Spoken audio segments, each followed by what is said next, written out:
సంవత్సరాల తరబడి ఎన్ని మందులు వాడినా మీ మోకాల నొప్పులు తగ్గట్లేదా? ప్రాణ పెయిన్ క్లినిక్ లో అత్యాధునిక చికిత్స.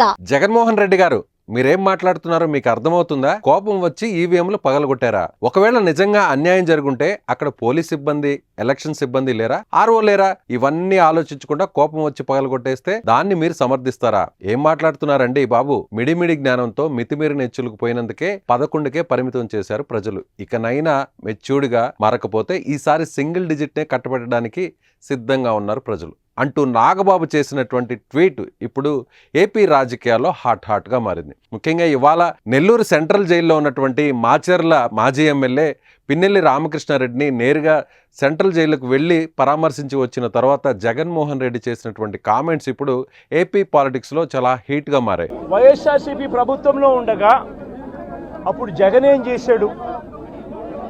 కులం చూడలేదు, మతం చూడలేదు, ప్రాంతం చూడలేదు, చివరికి ఏ పార్టీకి ఓటు వేశారన్నది కూడా చూడకుండా ప్రతి పథకము, ప్రతి మనిషి కూడా అర్హత అన్నది మాత్రమే ప్రామాణికంగా తీసుకుని ప్రతి ఇంటికి డోర్ డెలివరీ చేసిన ప్రభుత్వం వైఎస్ఆర్సీపీ ప్రభుత్వందైతే, జగన్మోహన్ రెడ్డి ప్రభుత్వందైతే ఈరోజు కేవలం తెలుగుదేశం పార్టీకి ఓటు వేయలేదని, కేవలం చంద్రబాబు నాయుడు గారికి ఓటు వేయలేదని, కేవలం ఓటు వేయలేదన్న ఒక్క కారణంతో ఆస్తులు ధ్వంసం చేస్తూ ఉన్నారు, మనుషులను కొడతా ఉన్నారు, కొట్టి మరి కేసులు పెడతా ఉన్నారు.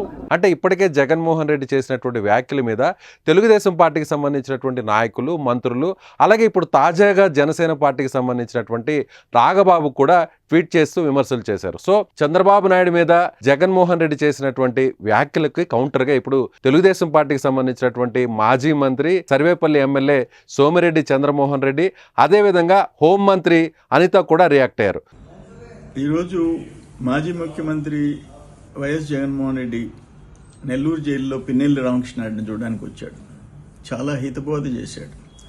ఆయన అన్ని డోర్ డెలివరీ చేశాడు. డ్రైవర్ సుబ్రహ్మణ్యాన్ని కూడా డోర్ డెలివరీ చేశారు. ఇది పిన్నెల్లి కేసులో ఆ సిఐ మీద చిన్న రాయి పడిందంట. అంటే ఆయన తలకాయ పగిలింది, కానీ ఈయన మీద చిన్న గులకరాయి పడితే ఆ బిడ్డల్ని తీసుకొని ఇదే నెల్లూరులో జైల్లో పెట్టిన విషయం మాత్రం ఆయనకి గుర్తు రావటం లే.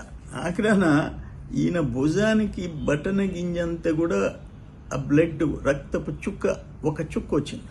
దానికి 5 ఏళ్ళు కొడుకత్తి సీనుని జైల్లో పెట్టావు, మీకు కనికరం రాలే అంటే ఆయన్ని అందరినీ కులం, మతం, పార్టీలు ఏమీ చూడలేదంట. సో జగన్మోహన్ రెడ్డి ఒక రిమాండ్ ఖైదీగా ఉన్నటువంటి వ్యక్తిని కలవడానికి దాదాపుగా 25 లక్షల రూపాయలు వెచ్చించి మరీ కలిశారు. కలిసి బయటకు వచ్చిన తర్వాత అంటే ములాఖత్ సమయం మించిపోయినా కూడా ఆయనకి మానవతా దృక్పథంతో మేము అవకాశం ఇస్తే ఇప్పుడు ఆయన బయటకు వచ్చి తమ మీదే ఇలా విమర్శలు చేయడం తగదు అంటూ కూడా హోంమంత్రి రియాక్ట్ అయినటువంటి పరిస్థితి.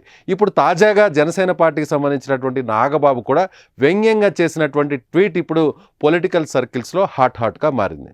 సుమన్ టీవీలో మీ పర్సనల్ అండ్ బిజినెస్ ప్రమోషన్స్ కోసం కింది నెంబర్కి కాంటాక్ట్ చేయండి.